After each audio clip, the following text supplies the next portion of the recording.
Hey, this is Evan Longoria of your San Francisco Giants, and you're listening to Torture Cast.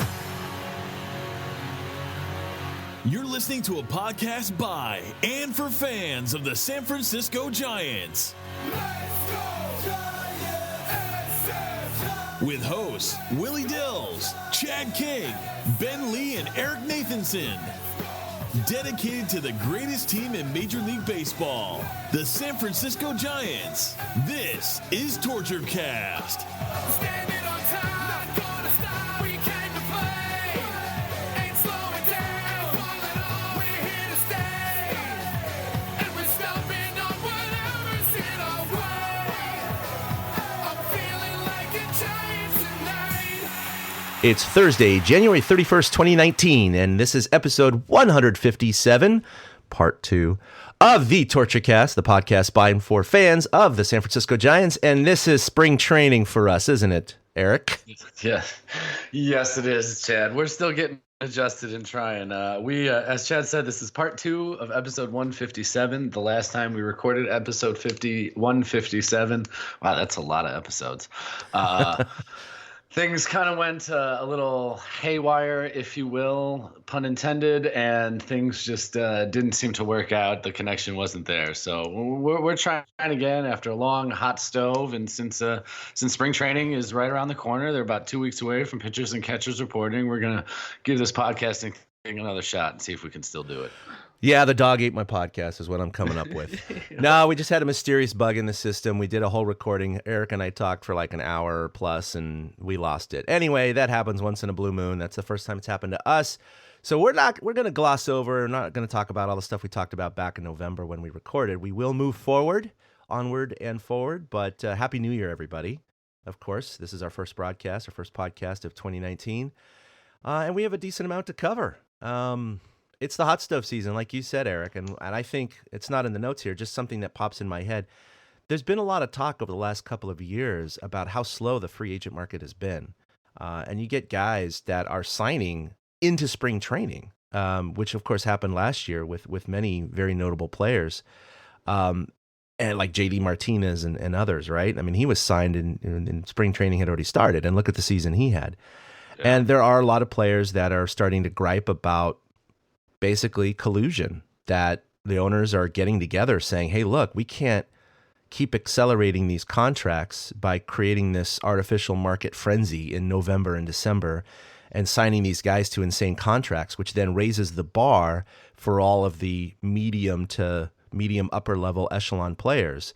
It kind of pulls up those contracts. And so they're getting accused of basically trying to suppress these values. So they're kind of forced to sign at the last second for maybe below market value, and that's dragging the whole market down. Now, me as a fan, I do see that. I would say there is some evidence to that, but at the same time, I just don't think that the sport, it's sustainable to have these contracts accelerate at these insane market rates year over year over year. And it's like, look, what's the difference if you're getting $30 million a year or $25 million a year? I mean, let's break it down. It's like, come on, man. I mean, it's getting to a point Depends on where you're paying your taxes, basically. It's very true. If you're living in California, there's a huge difference. If you're living in Florida or Nevada or Oregon or something like that, where they don't have a state income tax, it's a little different. But I don't know. It's just the value of the sport is increasing. The owners are getting richer. The players are getting richer.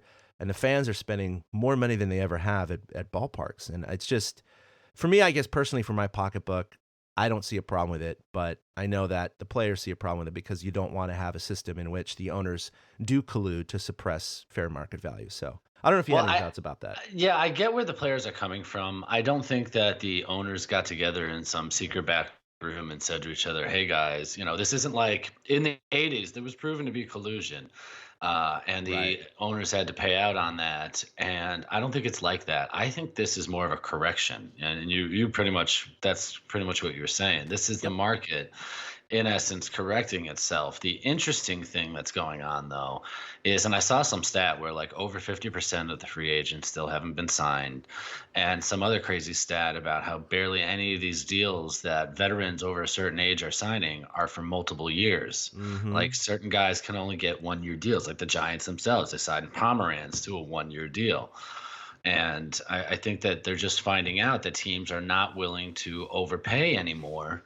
And it's not necessarily collusion. It's just the market kind of coming back to itself. Because like you said, with these accelerating, skyrocketing salaries, it's getting outrageous as to how much money is being paid, and that's how the owners feel about it. I don't care. I don't care if these guys make $50 or $100 million a year, but if they have a certain budget and framework to work within, but they keep raising, say, their top earner keeps getting raised up 10%, 15% a year, and he eats up a bigger percentage of your payroll, that can be a detriment to certain teams down the line, and they don't want to take on those contracts.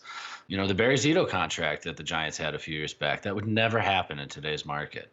Never. Yeah. And that's what I think. The Giants have a long history, and many other teams have a long history of signing these mega deals, these 7 to 10 year deals. And every single one blows up in their face, especially at the back end, if not even sooner than that. And a lot of teams have been burned by these deals. And so it hamstrings them for multiple years from being competitive. And I think for competitive, fair balance in the market, I'm not against this, signing guys for only 1 or 2 years. And you're right. It's a good point that you bring up that there's just not too many of these multi-year deals. You had, the big one last year with Stanton, of course, but he was taken off from the Marlins, who had signed him to 10 years, right? $300 million. Even there, I've already seen chatter on Yankees Twitter about how the Stanton contract might be too much and the Yankees may not need to carry that much money. I mean, it's crazy. The guy had a productive year, and they're already talking about, well, maybe his contract's too big because we can get production from other spots. I mean, even fans are thinking like that now. Yeah.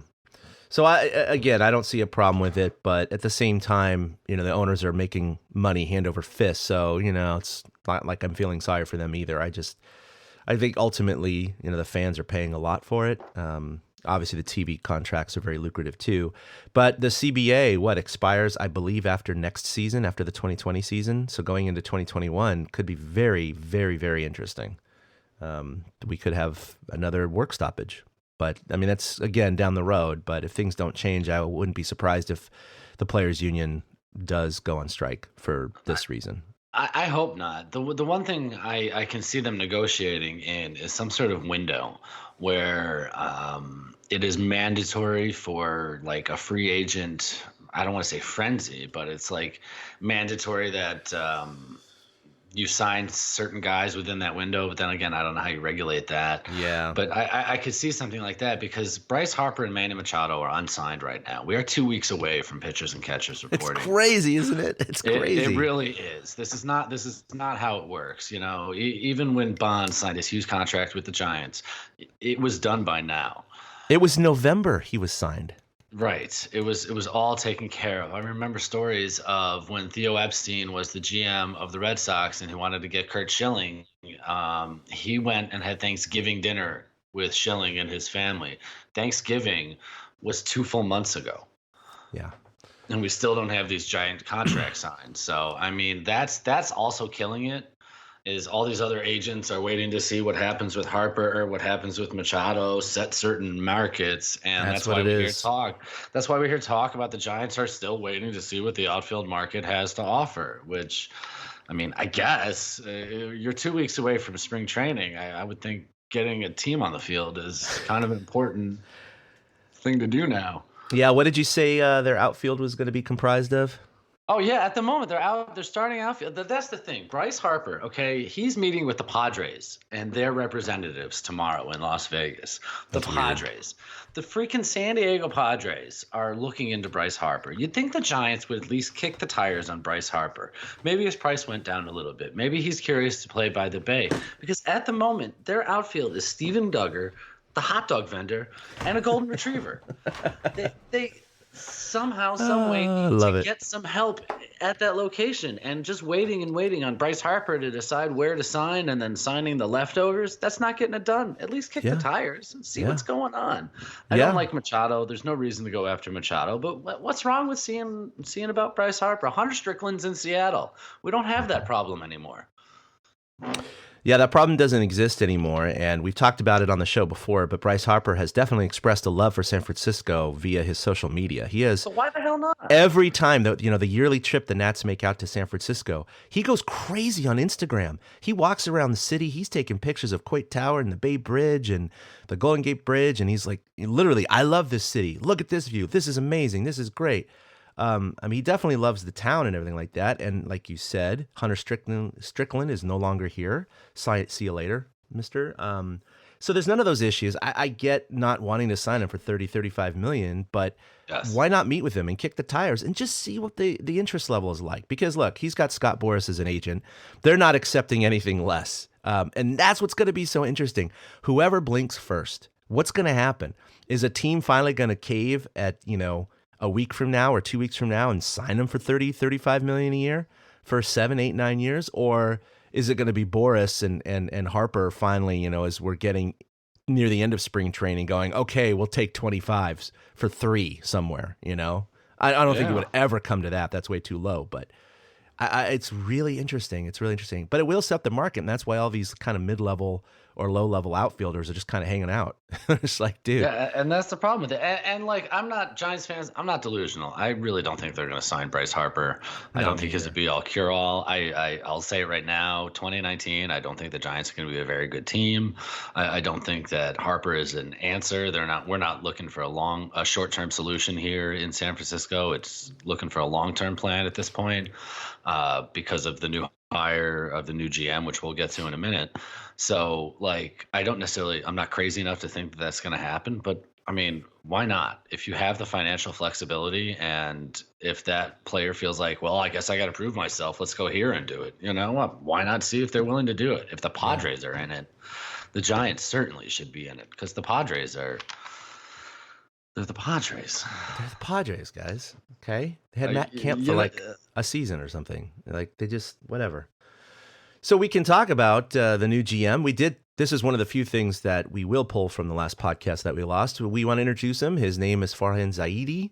He is now the head of baseball operations for the San Francisco Giants, and he comes to us from the Dodgers. And fans out there who are like, oh, he's a Dodger, he's just here to sabotage. Just stop. Don't be the troll. I mean, of course he's not a Dodger fan. I mean, he does his job. That's all he does. He's got a lot of experience. He was hired by Billy Beane with the A's. He's definitely a Moneyball guy, very much a statistics guy. He's been known for taking players kind of, I wouldn't say off the trash heap, but players that are not exceptional players, but recognizing value in them, putting them in successful situations. And look how much he's done with the Dodgers in terms of like Justin Turner and even the Matt Kemp reclamation project and several of their pitchers.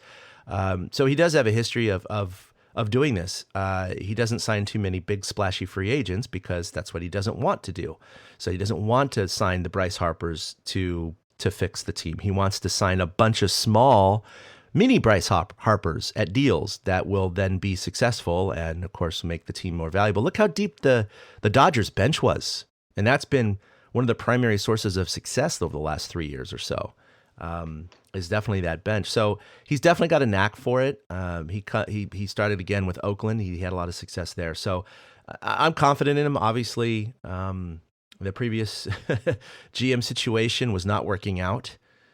So he's been relegated to another portion in the Giants system. I actually don't even know what his title is now. But Brian Sabean is still involved as well. It's going to be interesting. But again, it's been quiet so far. Let's see. Zaidi is actually younger than me. I'm 45. Yeah, he's 42. Older than I am, yeah. He looks older though than me. I'm sorry. He's very bald and a little chubby. So there, I have that going for myself. But it's going to be interesting because I think the Giants, I read, they're at like 168 million, or is it 180 million? It was 180 million of obligated contracts right now, and the luxury tax cap is, I think, 206. I want to say. So they got a little bit of room. But they also reset their luxury tax. What are they calling it now? The collective bargaining tax, the CBT. Mm-hmm. They've reset that, so they don't have to pay out as much if they go over the luxury tax threshold now. Because what would happen is if you went over it a certain amount of years in a row, it compounded. and therefore you would pay a certain percentage the first year, say 2012, and then if you were over again in 2013, you had to pay a higher percentage.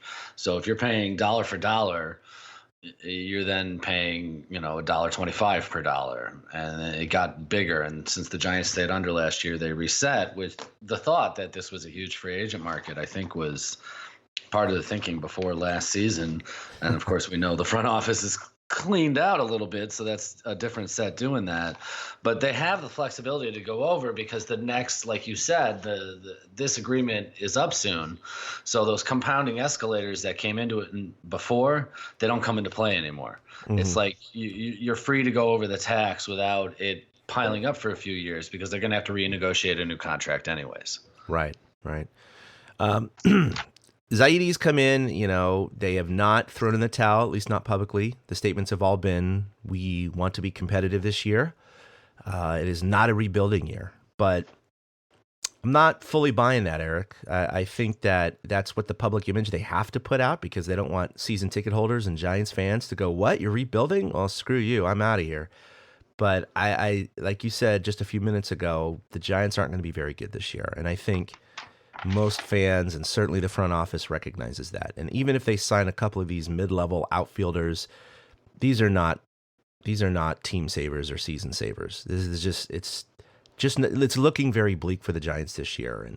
And I don't think they're going to be the worst team in the West or the National League, but I don't see them even eclipsing 500 at this point unless something drastic happens. So, I mean, for me personally, because he kind of has to clean up from the previous GM regime, I understand as a fan if it's going to take a couple years to kind of rebuild and get back to a competitive balance or a competitive level. But I don't know how you see things. Yeah, well, I mean, you mentioned it when talking about Zaidi's resume. He is known for building depth, and depth's just not going to appear suddenly in your system. Depth is just not going to magically, you don't turn the corner and like, oh, okay, this guy's in charge. Now suddenly we have 7 Baseball America top 100 prospects. No, the Giants still have 2, Joey Bart and Helio Ramos, who actually fell quite a few spots from the year before to this year. He's at 92nd of the top 100 prospects. So depth takes time. So Zaidi has to take the parts that the Giants have that are valuable still without ruining the competitiveness of the team at the same time. And I think that that's the balance and the line he's trying to walk right now. I mean, he re-signed Derek Holland, which I was very happy to see. To me, that showed that he's not just looking for, 24-year-old parts to stick in places, that he is willing to understand that clubhouse culture comes into play and things like that. I think Derek Holland was a leader last year, and I think he'll be a leader again this year in the clubhouse because he's been through the rodeo and he really seems to enjoy San Francisco. He's going to miss his running mate, Hunter Pence, but he'll be good like that. But he did. I mean, he started off with depth. He took 2 guys in the Rule 5 draft, Travis Bergen, a left-handed pitcher from the Toronto system, and Drew Ferguson, a center fielder from the Houston system. He made a trade for a switch-hitting middle infielder, Breivik Valera from the Orioles, for cash. So that's basically, I don't want to say getting for free, but you don't give up anything in your farm system for a guy like that. And apparently he's supposed to grade out somewhere like Alan Hansen, but maybe better from the right side of the plate. Because Hansen was a decent backup, but the guy couldn't hit for crap from the right side of the plate. Right. So he's trying to build depth a little bit, but I still think that we're going to see him move pieces like possibly Tony Watson, Will Smith, because there's of the 24 pitchers they have on the roster right now, 10 of them are left-handed pitchers. And Vendetti is a switch pitcher. So they've got like something that other teams are looking for. So I think he's going to start utilizing that more than necessarily, like you said, signing some splashy free agent. And then they'll come to see who they have at the end of the – I mean, I don't know who the hell's going to be in camp as the outfielder. It's Duggar, Drew Ferguson, Chris Shaw, Austin Slater, and Mac Williamson. There's no way in hell the starting outfielder is going to be Williamson, Duggar, and Slater. That's just not going to happen. The Giants will not let that happen. No. But I have no idea who they're going to sign. And Zaidi, so far, though, he has shown that he is willing to look at things that come along and go for depth. I mean, they cut ties with Gorky's because they felt like they could get the same kind of production from somebody else. They cut ties with Gregor Blanco, Hunter Pence. Nick Hundley hasn't been re-signed. Yeah. Like I said, Hunter Strickland is now in Seattle. They got rid of other guys in their farm system. Casey Kelly, you remember, pitched last year for them. He's not with them anymore. Mm-hmm. Miguel Gomez, who we'd seen pinch hit a lot over the last few years, he's not with them anymore. Chase and Pierce Johnson, Kelby Tomlinson, he's not on the 40-man roster. Yeah, he's with Arizona now. Yeah, it's weird. Yeah, and I think Blanco signed a minor league contract with the Mets. So, oh, wow. But good for him. Good for him, yeah. And you're right. Zaidi is basically looking at some of these Giants where we've kind of gotten accustomed to their names over the last few years. Not starters, but certainly bench guys and utility guys. And it's just, there seems to be not a retread, but, these guys keep coming up every year. And it's like, yeah, they're serviceable at times, but they're certainly not, they're not making or breaking the Giants season. And I think Zaidi is just trying to clear that chaff a little bit and bring some of that fresh blood that he might be identifying as, some of that depth that we've been talking about, because we already know how the previous guys have performed. And he's like, look, I think this new crop here will either be good trade bait if they perform well, or if they do give us depth, and that's the push we need right now. I think the biggest difference we'll see in Giants lineups this year and going forward than we had for most of the Sabian era is that we won't have players that are always in the same position and always in the same spot in the batting order. Zaidi, and you can see it on the Dodgers, they have very versatile players. They have Kiki Hernandez, who can play all over the field. Clay Bellinger, who can play all over the field. Jock Peterson can play pretty much anywhere in the outfield. They have guys that are versatile, and they bat all over the place in the order depending on matchups. And I think that'll be a real big change from what we've had in the previous past of having, Pagan leading off, Scutero second, Posey third, you know what I mean? Mm-hmm. Belt fourth, Crawford fifth. I don't think we're going to see that anymore. I think from what we've seen, he likes versatile players, and I think the Giants are going to trend in that direction of finding players that can play more than one position. Like, Zaidi is not a guy who would have made a trade for Evan Longoria. No. Absolutely not. And I remember us talking about that, going, why? He's aging out. This is not a good idea. So, but, they're stuck with him. And, Andrew McCutchen, who had, honestly, a good year last year. It wasn't a bad year. And he did even better with the Yankees. He suddenly started hitting bombs with them, which was frustrating to see. It was like, wait, what's going on? Why is he suddenly getting this power surge in New York? I mean, yes, I know there's a little bit of a park factor. Well, because he didn't have to be the man anymore. I mean, that's true. In the Giants that's lineup, true. He was kind of looked at as being still the man, like he was in Pittsburgh. And that's why his production just doesn't look that good because, well, all the Giants' production didn't look that good. And of course, McCutchen ends up signing a 3-year deal with Philadelphia, so he's not an option anymore. So yeah, let's we can talk about it. Jump around a little bit here in the notes since we're talking about free agents. Outfield. We know that they can't start what they have right now unless they do go with the hot dog vendor. I don't know. It probably wouldn't be that bad out there. Maybe he might, he can catch hot dogs, and maybe he can get the fly ball. The thing about it is the thing he carries that holds the hot dogs. It's got such a huge opening, so his catch radius is really, really good. He's just out there doing basket catches. Yeah, absolutely. Like, Willie's his idol, so he's just living his dream. That's perfect.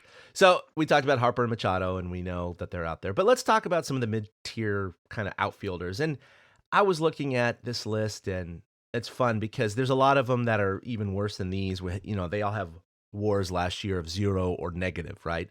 These are the guys who at least had positive WARs, but it ranges from like a 0.5 WAR to like a 0.9 WAR. I mean, we're not talking about major impact players, but I do think there's some are worthy of at least exploring. We have Marwin Gonzalez, Cameron Maben, Adam Jones, Cargo, Bautista. Now, don't get me wrong, Cargo and Bautista, they're old. They're reclamation projects. Adam Jones is getting up there too. I believe he's 35, if I'm not mistaken. Nothing is exciting here, Eric. That's the problem. Is there's just nothing going on. Even a Denard Span. I know, right?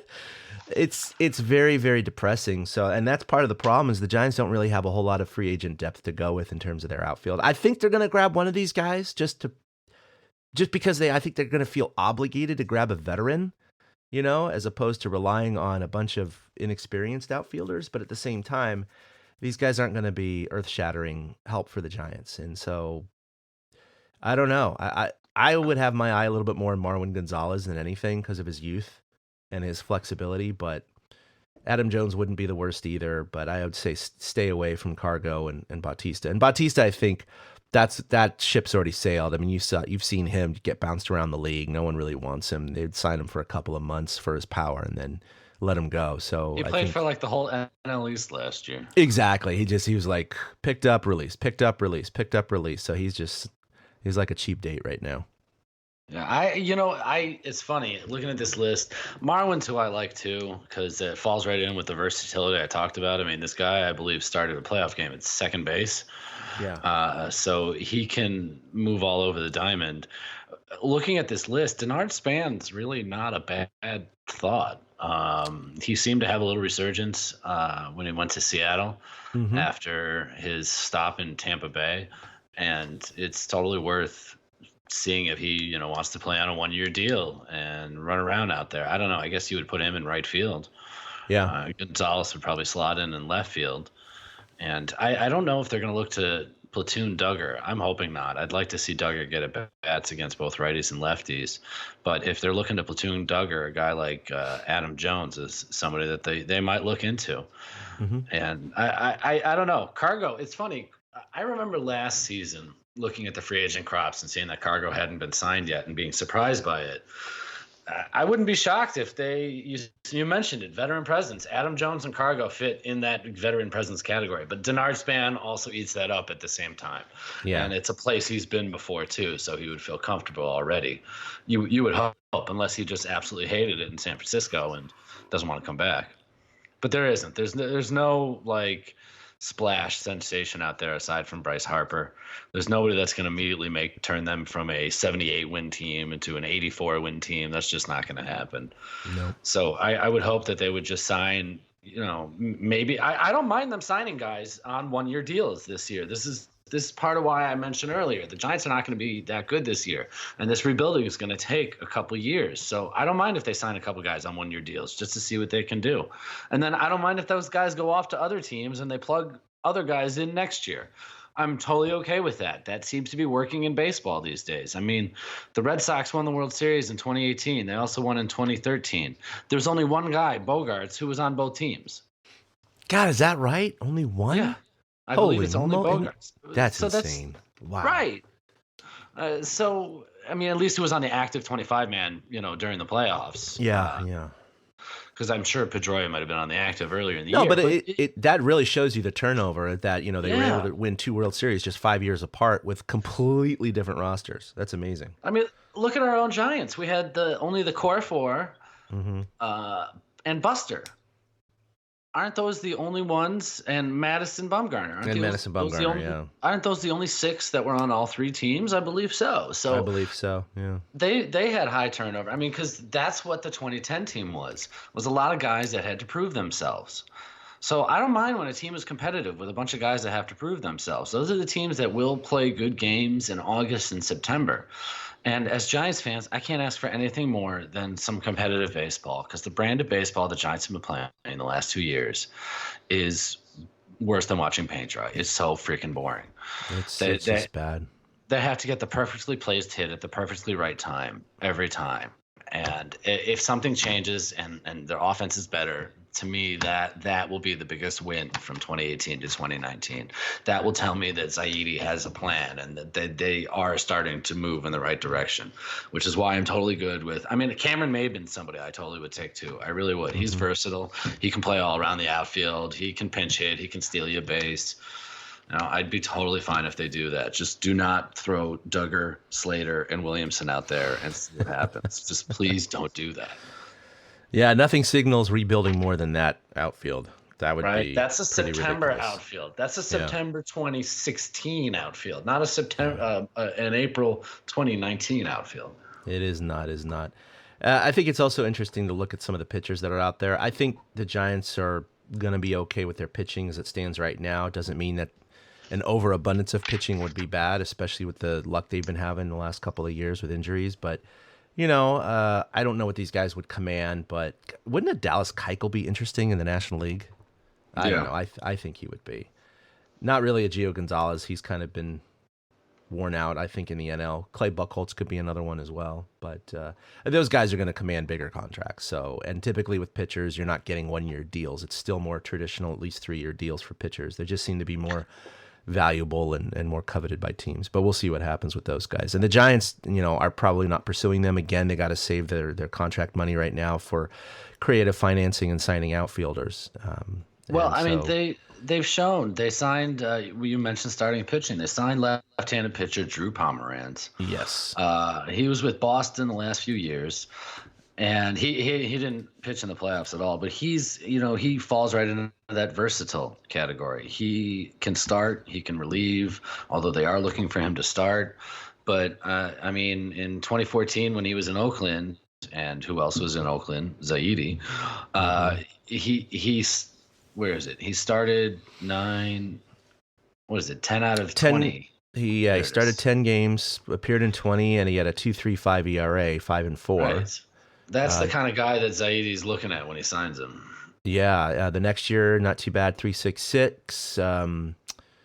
Obviously his best year, I guess you could say, you'd argue, is San Diego in 2016.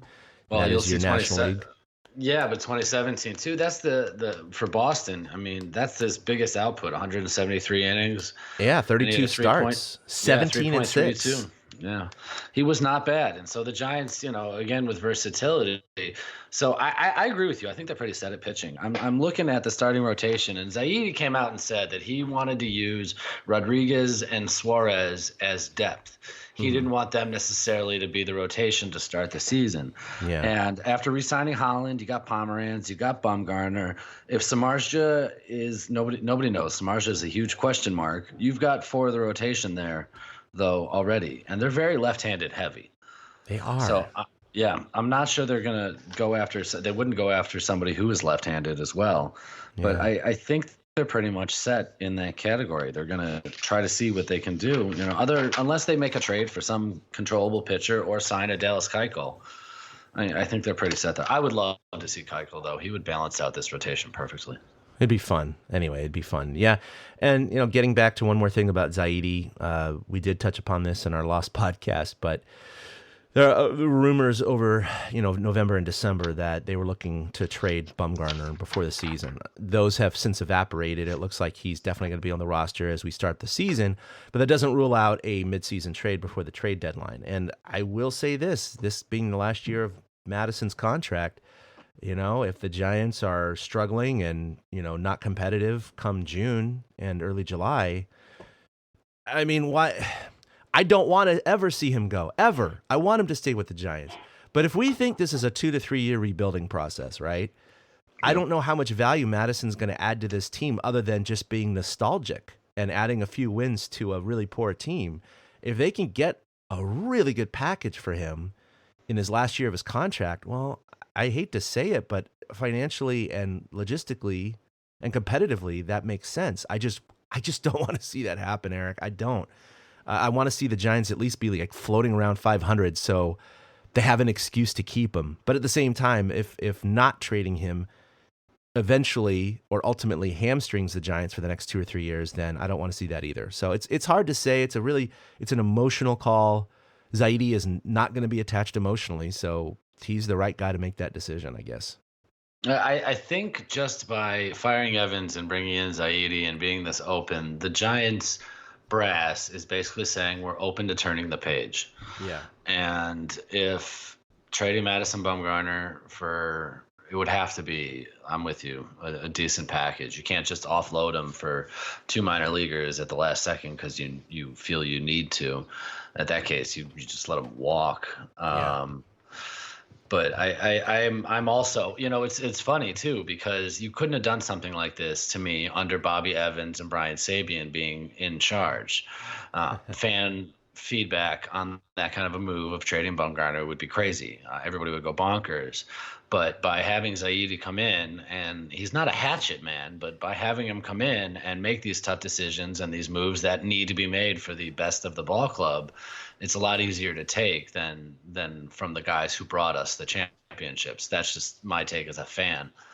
I really, Zaidi, it's funny because Bumgarner, is always going to be synonymous with everything, and he's our guy. But like you said, if he brings 2-win value to a 76, 74-win team, what value is he bringing? Yeah.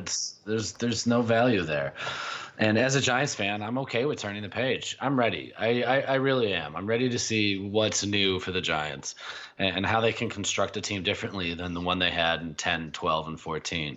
Because, I mean, 2014 was 5 years ago now. Yeah, I mean, the bottom line is if the Giants look like they're going to be, like you said, a 70-something win team for the next 2 or 3 seasons, and you re-sign Madison to a massive contract for 3 or 4 years, what value are you getting out from all that money? You're not. You're not getting any value. A few extra wins, maybe. It's not going to make any difference in your competitiveness. So if you do think that's where you're going to be the next 2 or 3 years, and it really is rebuilding, then I think you have to try and get what you can out of him and help that accelerate that rebuilding process and get back to winning ways. I mean, it sucks to say, but it's just the way it has to be. I mean, they're not going to do that with Buster Posey, and probably not Brandon Crawford, but certainly anyone else is also trade bait. They did re-sign Panic to a 1-year deal as well, but again, 1 year, right? So he could be valuable at the trade deadline. Yeah, rumors are that he's being shopped all over. Yeah. So we'll see. And they also signed Sam Dyson and stuff, but I'm not, he's not trade bait and all that. But no. All right. Well, let's talk about a couple of Giants that we did lose in between our recordings here in the off season. Back on Halloween, October 31st, we did lose Willie McCovey. Stretch. That was somewhat unexpected. I mean, we all knew he wasn't in great health, but he was just at the ballpark a couple of months prior. So. And I had seen him at the ballpark when I had covered a couple of games, and not that I could judge his health or anything. It's just one of those things you just don't expect. It wasn't a long-term illness; it happened. But man, what an amazing Giant! Unfortunately, he's I'm a little bit too young to remember watching him play. I mean, I remember seeing him on TV and stuff, but I wasn't an adamant fan back when I was 6 years old or whatever when he was still playing. So it's just vague memories of him. But what a special man! Obviously, the Cove is named after him. He's got his statue out there and his number retired. But he's one of my favorite Giants. Yeah, Willie is we all joke when they trade somebody or something, they use the hashtag Forever Giant.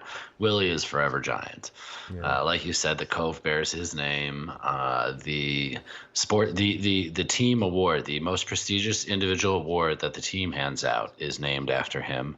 I believe that. I think were you there for Willie Mack night last year? Is that why you saw him? I missed it. I missed it last year, but I had okay, because I knew you were there recently. Yeah, I knew you saw one recently.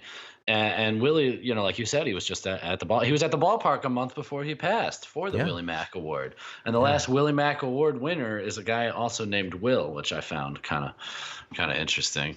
Yep. 521 career home runs. He had a 19-year career with the Giants, 22-year overall. He spent a couple years with the Padres, and apparently he spent 11 games with the Oakland A's in 1976. I had no idea. He won the MVP award in 1969. He led the league with 45 home runs. He drove in 126. That was his second year in a row leading the league in home runs and runs driven in. The next year after 1969, he led the league in walks. So people started to fear Willie McCovey. I don't know where the stat is, but I mean, here, his intentional walk in 22 years, he was intentionally walked 260 times. Nobody was intentionally walked like Willie McCovey until Barry Bonds came along. Right. Because for many years, the batting order went Mays and then McCovey. So that was the real heart of the order. There were stories that Willie Mays used to stop and turn a double into a single. So that would force the pitchers to pitch to Willie McCovey. Because if Mays would just take second base, they would just walk Willie McCovey, and there you'd have first and second. Maybe you'd have first and second, nobody out. But Mays and McCovey, they felt that they had a better chance to score more and do more damage by letting McCovey swing the bat. Because McCovey was the type of guy that when he hit the ball, players talked about it, they could hear it whiz by their head. That's how hard he hit the ball. In 1962, he had the final out in the World Series. Bobby Crushed Richardson caught the ball, and he did. He hit it a laser. It was a ball that was a base hit 99 out of 100 times. But that day it wasn't. Willie is a forever and a great Giant. He only won the MVP once. He was in the top 10 in voting 4 other times, though. So he is what a great Giant is. And I, like you, I never saw him. I mean, 1980 was the last year he played. But when I grew up listening to stories of the Giants, McCovey was in a lot of those stories, but not as many, because McCovey is really, and Giants fans, you'll all back me up, as San Franciscoans, is that how you say it? San Franciscans? San Franciscans, there you go. There you go. Willie McCovey was their guy. Like Willie Mays was the star of the franchise, but he was New York's guy. He was in New York from 51 to 58. And McCovey was the first superstar that was homegrown to the Giants. He played his first game in San Francisco in 1959. So he was like their guy. So the Giants community itself just lost a absolute huge titan. It's kind of like losing. It is. He's on the Mount Rushmore of Giants. So he will be missed. He really will. And I hope the Giants honor him in a very nice way this year. I'm sure they'll have a patch, 44 or something. They'll probably have another patch. Yeah, they'll probably have another patch too. But they'll probably have a patch for Willie as well. I hope it's something that's just nice and simple, because that's the kind of guy Willie was. He was big with the junior Giants. He liked, making sure kids had gloves and could play baseball. And so he'll be missed in the Giants, in the community, and I'm sure a lot of the players will miss being able to sit around and swap stories with the guy. Yeah, it was great. I mean, I'd ridden in an elevator with him a couple of times. It's just funny because, like, when you go up to the press box, you get in the elevator, and it's like you just walk in, and there's Willie McCovey in his wheelchair. And you're like, it's very awkward, right? Because you're like, okay, I'm not going to talk to you. You just kind of nod your head and nods back, and no conversation. I didn't feel worthy of even saying hi. You know what I mean? Like, It's like, I'm just going to keep my distance. And then, during the ring ceremony, I remember in 2015, we were able to go down into the clubhouse prior, like we usually can. And there's this one little office to the right, and in there was Willie Mays and Willie McCovey just sitting, talking. And I was just like, holy shit. I mean, just two baseball legends, 6 feet away from me, just chatting about baseball. I'm like, how much money would I give just to go in there and chat with him for 5 minutes? You know what I mean? And I know reporters do occasionally drop in and say, hey, how you guys doing? And shake hands and then kind of leave. But I just felt, there's no way I'm at that level. I just always walked right by. But it's going to be sad to kind of miss him around the park. And it definitely reminds you that Willie Mays is getting way up there in age. Yeah, that way scares me. up there in age. So unfortunately, I don't think he's long for this world. Maybe a few more years at the most. He'll be 88 this year. Yeah, because Willie McCovey was 80, but Mays is still somewhat mobile. But you could see him at public events. He's not 100% there. He's not full blown batshit crazy, but he's, I think it's his hearing actually is probably the biggest culprit. But yeah, he'll be missed. And you mentioned another guy who there may be a patch for this year, and that is Peter McGowan. Sadly, he did pass away. 4 days ago on January 27th. He was age 76. Now, I had missed this. I didn't know he was sick. I guess he had been sick for a couple of years, and it was somewhat known if you had been paying attention or heard about it. It wasn't a secret per se, but it was, no one knew it was happening. Like, no one knew he was like on the brink of death. Kruko, I know he was on the KMBR show a couple days ago, and they were asking him about it. And he did say he had a chat with his wife about a week prior to his death. And so internally, they did know that the time was close for him. He had essentially gone into hospice care. And, they were just waiting for the inevitable end. But yeah, he had been sick with, wasn't leukemia. I can't remember what it was that got him, but some sort of, blood cancer or something. But I tell you, Eric, we would not be talking about the San Francisco Giants if it wasn't for Peter McGowan. And I remember, and I'm sure you do too, but here being in the Bay Area, how big that news was where, Bob Lurie was selling the team to Tampa, and he had a verbal agreement in place. And that was it. The Giants were going to Tampa. That's it. Done. It was a done deal. It wasn't signed, but it was all but done. And I remember literally crying. I mean, this is what, 1992, right? I'm freaking like 19 years old, 18 years old, a grown-ass man crying about the Giants leaving San Francisco, because that was my team. They are my team. And, Will Clark, of course, was still on the team at the time, too, my favorite player of all time. And I couldn't imagine Will the Thrill going to hit home runs in the Tropicana Dome and not being able to watch baseball here anymore. I mean, yes, the A's, but you know what I'm saying, the Giants. Like, I started to question myself, am I even going to be a Giants fan anymore? Like, when a team moves, do you lose that identity? I don't know. I mean, I know a lot of people do. So I was just going through all these emotions, and then, Peter McGowan and his investment group comes in with the, a suit of armor, and not only buys the team, but immediately signs Barry Bonds. And it was just like, talk about a 180. And it was fantastic. And that is now spurred on, with the AT&T Park being the house that Bonds built. If they hadn't signed Bonds, they probably wouldn't have had some of the success they did in the late 90s, probably wouldn't have had the support to have the first privately financed stadium since Dodger Stadium in the 60s, to open that up, which then, of course, leads into more years of success, eventually leads into 3 world championships. And here we are, seeing the Giants as one of the most valuable franchises in Major League Baseball, sitting in the jewel of all parks. And really the touchstone is that event of him and the investment group buying the Giants. And I cannot thank him enough as a Giants fan. He single-handedly, with his group, saved baseball for this town. Well, you're right in that I did not necessarily have as much of his immediate impact in '92 did not affect me as much as it affected you, because I mean, I'm much, much younger. I was only 13 years old. But living in the Chicago area, I was not a San Francisco Giants fan. I was a Giants fan. Right. My father grew up in New York, and he continued to be a fan after losing the team. And so, like you said, I didn't have the same impact. And it's only like, I've always known about Peter McGowan's impact, but I never felt it like many, many fans listening to this podcast did personally, and how he got you out of the stick. And he got AT&T built, and it is like you said, crown jewel, and it can get nothing but better at this point. And I did a little reading on McGowan this morning, and I found out he is a transplanted New Yorker who grew up a Giants fan. Yes. So he understood what it was like to have your childhood team, to have your team ripped from your city and put somewhere else.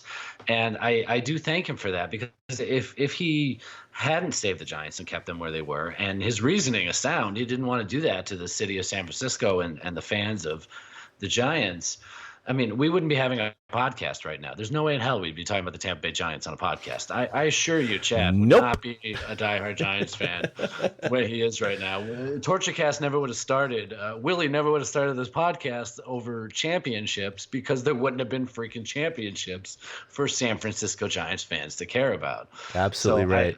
I really appreciate everything McGowan did for the Giants.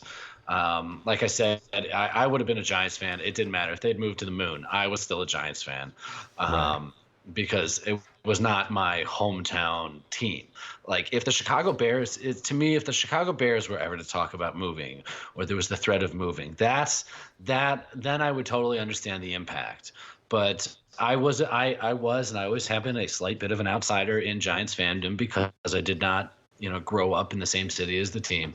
Sure. So it did. But learning about him and learning those things, it really gave me all new respect for McGowan. And he did. You're right. He 180'd the franchise. Not only did he save them from moving to Tampa, he then signed Bonds.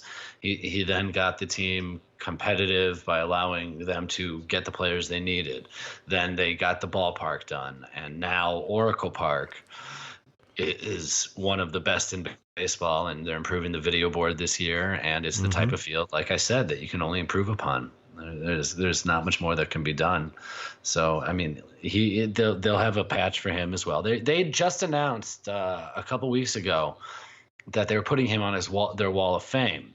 And they've now decided to delay when they were doing that, because they were going to do it during Fan Fest. They've now decided to delay it. And the word is that the only reason they announced it in the first place was so McGowan would know about it before he passed away. Yeah. That's what I read too. So at least he did know about that, and I'm sure his wife will be out there during that game that they're going to honor him, which is fantastic. But and I'm so grateful because I love the Giants. My father his ashes are in McCovey Cove. Talk about symmetry right here. My father's ashes are in McCovey Cove, and McCovey Cove wouldn't be there without Peter McGowan. Yep. So, like my first time seeing a Giants home game was at AT&T, now Oracle Park. I do have him to thank for all of that. He, you talk about a Titan. He's a Titan behind the scenes when it comes to the history of Giants baseball. Yeah.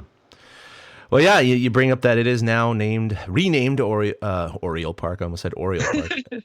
Oracle Park. Oreo. That's Oreos, sponsored by Nabisco. It is funny because, being around the Bay Area, we've always called the Alameda County Coliseum, that was what it was formerly known as, has been Oracle for many years. And, you nickname it Roracle because of the crowd noise and the diehard Warriors fans and everything like that. But of course, next year, the Warriors are moving into the Chase Center in downtown San Francisco, less than a mile from Oracle Park. So it's funny how now I always hear Oracle as the Warriors arena, but now Oracle is the Giants Park, and now the Warriors Park or arena is now going to be Chase Center, and they're going to be in San Francisco, neighbors with the Giants. So it's just a mind adjustment. That's all. I know a lot of people were like, I loved AT&T Park. Why are they changing the name? Who gives a crap? They're getting freaking $300 million in naming rights. Okay, so for 30 years or whatever it is, I don't know. I can't remember the terms of the agreement, but it's a lot of money, everyone. So it's okay. I think the Giants are going to be fine. We can use that cash. I don't really care what it's named, as long it's still a beautiful ballpark. Yeah, the Big O. That's what I want to go with. The Big O. The Big O. Yeah. I mean, look, this is the fourth name for the park, so it's not like, oh my God, it's Wrigley Field, which, by the way, was named after the guy who started Wrigley Gum. So there is a corporate connection there. But the point is, who cares what it's called, guys? It opened up as Pac Bell, but it changed to SBC, and then it changed to AT&T. Now, that was all the same entity. They just were dividing up their company from the little bells to the big bells and all that stuff. But now it's actually transitioning to a new corporate identity, being Oracle. But who cares, everyone? Who's getting bent out of shape about it? It doesn't matter. It's a lot better than Guaranteed Rate Field on the south side of Chicago. That's right. Oh, God, that's so bad. I'll take Oracle. You can play with it, things were happening at Oracle today. Headline writers can still play around with it. I mean, it's not Guaranteed Rate Field. There was some talk that they might also, they thought, Henry Schulman speculated, but this proved to be untrue, that they might name the field Willie Mays Field at Oracle Park. Yeah, like they did with Rickey Henderson Field. Yes, but we'll just have to settle for the statue and the 24 palm trees at the moment in Willie Mays Plaza. So I guess that's enough Willie for now. Yeah, I think they're good there. So yeah, probably. All right, so we can wrap this up talking a little bit about the Hall of Fame was announced, and it was interesting because a lot of the public ballots that were released had Bonds floating around 70%. We knew that wasn't going to be the final number because typically the guys who hide their ballots don't vote for Bonds and Clemens in the same percentage as the ones who release their ballots, and that's indeed what happened. Go ahead. You want to read the percentages? Yeah, sure. So two guys, Harold Baines and Lee Smith, were voted in during December. They got voted in by a veterans committee. It's, I believe, the modern day veterans committee. And the Giants tie with Harold Baines and Lee Smith is that Lee Smith works for the Giants now. He's a minor league pitching instructor. He's actually a roving pitching instructor. He worked in Scottsdale during the fall. So Lee Smith is currently a Giant. Harold Baines, I'm not going to get into the fact that there's no way in hell Harold Baines should be in the Hall of Fame. That's such a joke. Honestly, okay, good. Do you agree that? I mean, I grew up watching Harold because I grew up watching both Cubs and Sox games. Yeah, no, he's a good player. I have nothing against him. He's not synonymous with Hall of Fame. I mean, that's a joke. Yeah, I never in my life watching him thought Hall of Famer. You're going to reward him with the Hall of Fame, or even an Edgar Martinez, and we'll get to him because I have problems with that too, by the way. But not as much as Harold Baines. But yeah, it's just ridiculous, these soapboxes that some of these writers stand on. I'm getting tired of it. It's like, where were you during the actual steroid era? No one spoke up about it. Now that it's all been out there. Now they're like, well, he disgraced the game and all this bullshit. It's like, we can go back to all the other people that have abused drugs or performance enhancing this, or were womanizers, or abused alcohol, or gambled on the game, or whatever that, you let into the Hall of Fame. It's just, I don't know. It's hypocritical for a lot of these people. Okay, before we touch on the ones that made it, I'll stay with Bonds and Clemens' theme here. Bonds got 59.1, Clemens got 59.5%. So like you said, Bonds is publicly trending around 70. And then the guys that don't reveal their ballots publicly tend to not keep Bonds and Clemens on the ballots. Two things that stuck out to me here. One, Clemens is named on more ballots. I honestly think that's a racial thing. Roger Clemens is white, Barry Bonds is black. I just do. I think, and it might be not necessarily like, oh, he's black, I'm not voting for him. No, just this person might have some racism in the back of their head they don't even realize, and might be more willing to check off and forgive a white guy than a black guy. That's just an observation. Another one is that Sammy Sosa is way down there when it comes to these guys. And somebody asked me the other day if I think Sammy will ever get in along with Bonds and Clemens. And I do think Bonds and Clemens will eventually get into the Hall of Fame. They might not be alive when it happens, but I do think it'll be by a committee, much the way Lee Smith and Harold Baines got in. But Sosa, on the other hand, I don't think will ever get in. And I think it's just an eye test. When you watched Bonds, when you watched Clemens, you knew you were watching a Hall of Famer. When you watched Sosa, you just felt like you were watching a freak, like some guy who's got extra pop for a few years. He was never looked at as a Hall of Famer before steroids. He was never looked at as a Hall of Famer after steroids. It was only during that time that he was great. So he's just completely discounted. Bonds and Clemens were dominant before they ever took steroids, which is part of our argument that they should be in the first place. The second being, well, everybody was doing it. It was that era. Just get over it. Mm-hmm. So Bonds 59.1. It's his 7th year on the ballot. He's got 3 more cracks at this, and I don't think he's going to make it. I don't think. You mentioned Edgar. Edgar made it in his last year on the ballot, and he got 85.4% of the vote, which is a lot more than I expected. Yeah, it's a lot more than I expected. I'm not saying he wasn't a good player. He certainly was. I already think there should be a strike against DHs. I'm sorry. I just do. I don't think. I think your relevancy to being a Hall of Fame player should be that, I know pitchers don't play both sides of the ball. I get it. But of course, they're involved in so much more of the game than an individual player is most of the time. So I think it makes up for that. But if you're not out there playing defense, I think it's only telling half the story. Like an Ozzie Smith, he didn't get in for his offensive prowess, although he was a decent shortstop, but obviously his defensive wizardry. So that was well recognized. But I think, Edgar just being a DH, it's like, okay, whatever. But I mean, I know several others have made it and will make it. I just don't agree with it. And looking at his overall numbers, I still am not. I mean, they're impressive. I just don't think they're Hall of Fame worthy. I just don't. But that's just my opinion. And the thing is that it was his last year on the ballot, and he's a nice guy, and he's Mr. Seattle, and they have Edgar Martinez Drive by Safeco, and all these things. So I think there was just kind of more of a political, sentimental vote more than anything, because it was his last year of eligibility. Yeah, because they knew if they didn't do it now, it would never happen. And I honestly think that the last few years of voting reflected the knowledge that they could circle back around on Edgar, and they made Edgar wait so they could get other classes in.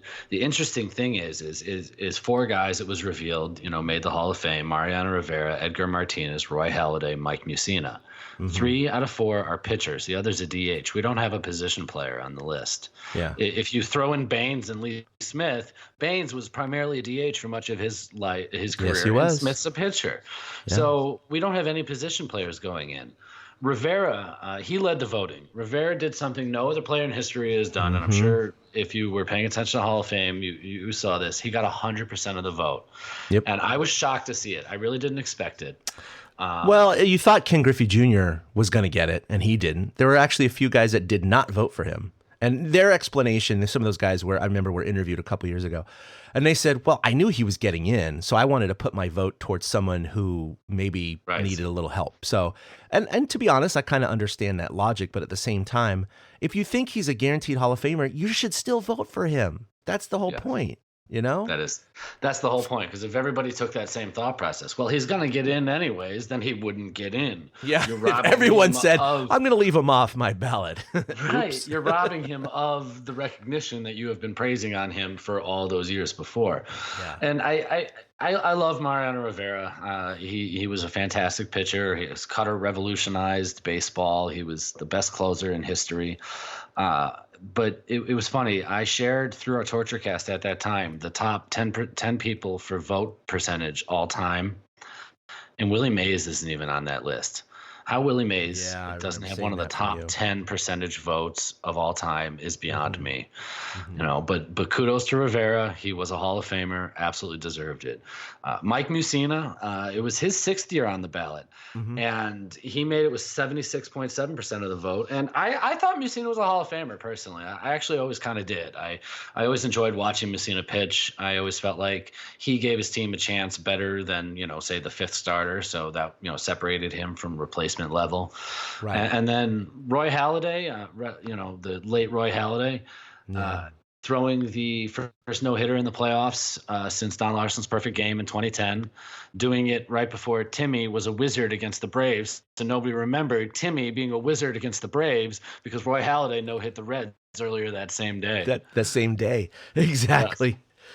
Timmy, I'll never forget that. Timmy pitched a complete game against the Braves in Game 1 of that NLDS, and he comes off the field. He's getting interviewed, and he's like, I didn't even realize the game was over. He's like, I could have kept going another inning or two. He was ready to just keep going and pumping in pitches, but Halladay pitched a no hitter earlier that day, so we kind of got. I remember, you know, thinking Mussina was on the border, and you know, I don't have a problem with him going in. But I was kind of reviewing his stats, and you know, kind of the way he pitched in the 90s is kind of the way I remembered him. You know, American League with the Orioles having a, you know, 3 to 3.5 ERA, which is excellent for the American League for the most part, except for a couple of seasons where over 4. The latter half of his career wasn't quite as good. He had quite a few ERAs over 4, 1 over 5. But this is what I didn't remember. His last year with the Yankees, age 39 in 2008, he led the league in games started with 34. He went 20-9, and he had 3.37 ERA. His career ERA was 3.68. So why? I don't remember why it was 6 in the Cy Young voting too that year. Why the hell did he retire? I don't even remember. But with that kind of season, holy shit. He announced it earlier in the year, and that was his only time winning 20 games. Was his final season in the major leagues. He finally got there. It really is. But if you know that you're done at the end of that year, you can let it all hang out that year, and I think it kind of had that effect. He was a closer. I trusted him in the playoffs for the Yankees. You know, he would you know, closer in the sense that, you know, you could close out a series with him on the mound. Yeah. You know, he's indicative. He pitched in the AL East during that time, so he's indicative of what a great pitcher during that era is pretty much made of.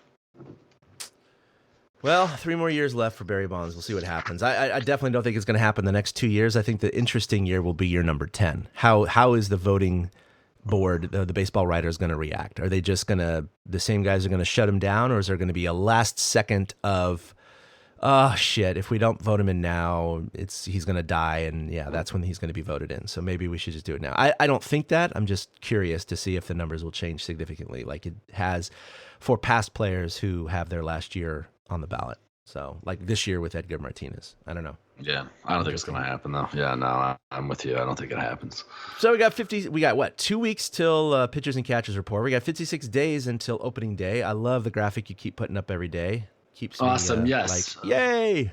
Yes. Follow me on social media. I'm doing a countdown to opening day. Follow me on Twitter at 2outhits. That's with the number 2. On Instagram at 2outhits. I've started to be active on Instagram, and I'm also doing the countdown over there. So you can follow those 2 outlets, and you'll see every day. Every day I will remind you how many days until opening day. Not spring training. not counting down to these fake games and these practices and that crap. No, give me real baseball. Day. It is 8 weeks from today.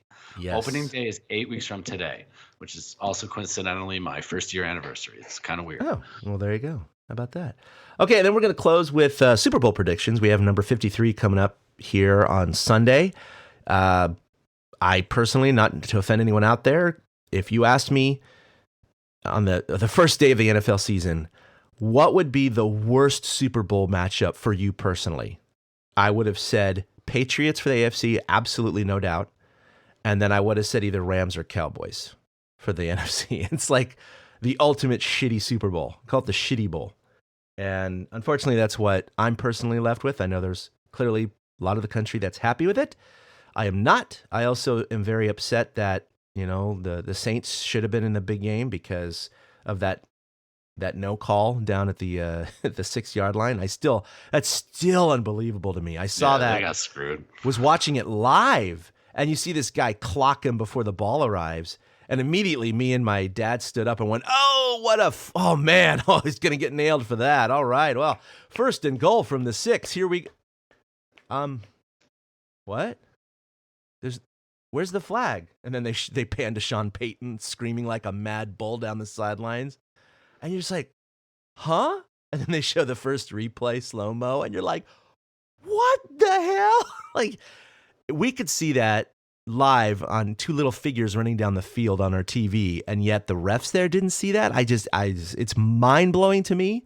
I'm not saying there's collusion or conspiracy, but they clearly messed up, and the Saints should have been in the Super Bowl. Now, on the Patriots side, it's not as egregious as that one, but I still stand behind the fact that I think that the Pats were absolutely assisted by the refs, being intentional or not. I think they blew some calls, which put them in position to tie the game, to then go to overtime and win. So, but hey, that's all sour grapes. But I don't know. Who do you think's going to win?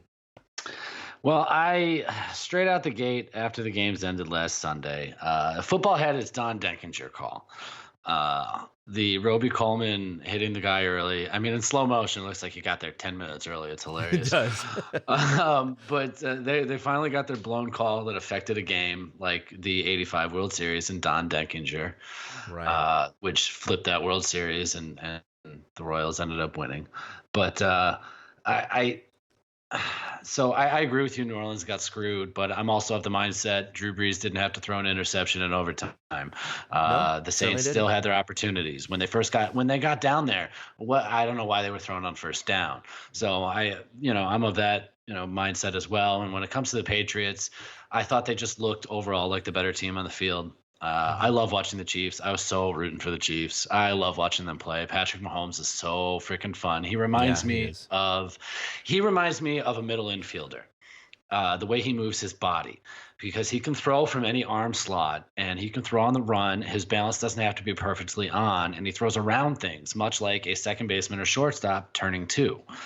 Having to throw around the runner. Oh, he adjusts the arm angle all the time. Yeah, it's right. Awesome. So he really reminds me of that, which makes sense. His dad, Pat Mahomes, was a baseball pitcher, so he's naturally gifted with that athletic ability. But I thought the Patriots were a better coach team and just played better on that Sunday. And because of Belichick and the coaching and what I've seen him do in this year's playoffs, my first thought after the games that day were, oh my God, the Patriots are going to blow the doors off the Rams. And then as I've listened to podcasts and read, slowly I'm like, okay, the Rams can hang in there. The Rams can do this. The Rams can do that. And then I realized, you know what? That's what everybody does. They make their initial pick and then they talk themselves out of it for the next 2 weeks. So screw it. I'm sticking with the Patriots. I think they're going to win, and I think they're going to win big. I think it's going to be by double digits at least. Oh, really? Yes, I think Belichick's going to have another fantastic game plan. I think this is going to be I honestly think that this is their crowning moment because this is their 3rd straight Super Bowl. It'll be 2 and 3 years for them. It'll be, what does that make it? 6 wins for Brady. Yeah, and this is his 9th Super Bowl. Out of 9 Super Bowls, I feel like this is a team that wasn't supposed to be there. And from coaching and Tom Brady, they have managed to put themselves in a position to do it again. And I feel like Belichick and Brady, they're so relaxed at this point. There's no... It's just another game for them. Right. There's no legacy defining moments on theirs anymore. Yeah. Their legacy is not going to change. Tom Brady is a Hall of Famer. He's the greatest quarterback of all time, in my opinion. Mm-hmm. I may not enjoy watching him play as much, but I mean, he's a surgeon when it needs to be. Bill Belichick, probably the greatest football coach of all time. It's just going to go down that way. So their 9th Super Bowl is not going to make or break their legacies. So No, I it's think that not. they're so comfortable. They don't want to lose again. Last year left a bitter taste in their mouth. So I think they're Yeah. going to run all over the Rams. And I mean that literally. I think they're going to run Sony Michel like crazy. I think James White's going to get involved catching the ball again. And I think they're going to take Todd Gurley out of the game, much the way he disappeared 2 weeks ago. Yeah, I don't know what happened to him mentally, man. He just checked right. out. He got more reps on the exercise bike than he did on the field. It was unbelievable. So Yeah. I'm going to take the Patriots. I'm going to take the Okay. Patriots big, something like 34-17. Yeah. All right.